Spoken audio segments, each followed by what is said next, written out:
munsi tugiye kubagezaho nanone impinduka ku ndirimbo twe twakoze ubushize, izindi zizakurikiraho n'izindi nsha tubafitiye tuzazibagezaho. Bavandimwe rero muryoherwe naho ubutaha, ciao.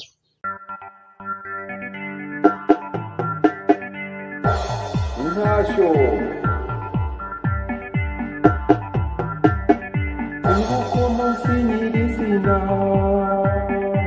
nguko munsi w'ishimo,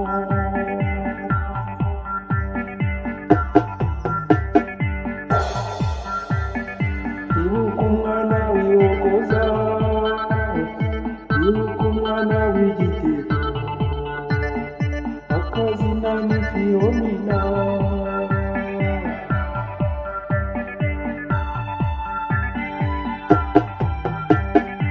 Ariko umunsi wa Noheli hari akazuba k'agasusuruko,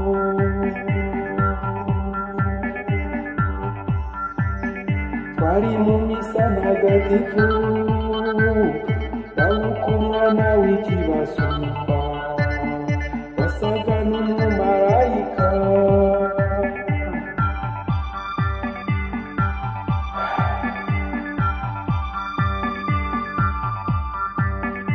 Atunze ko misi isohoka,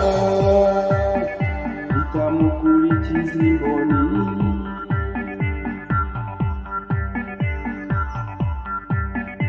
atunze umwanya ahagazemo, amuhobera mugwa mu byano, ihobe mbese muraho.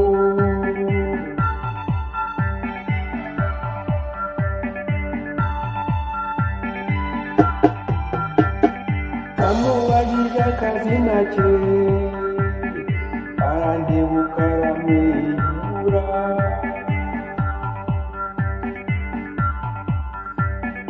ati nge nitwa Philomena, ambona uko nansezerano, ako nongeye kumubona.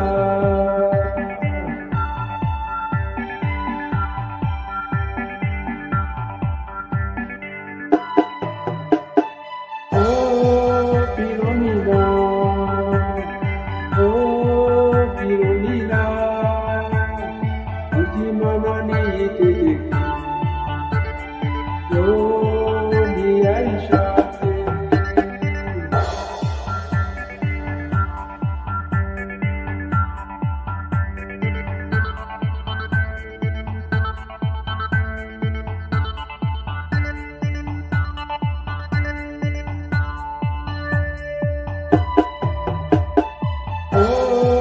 Philomena,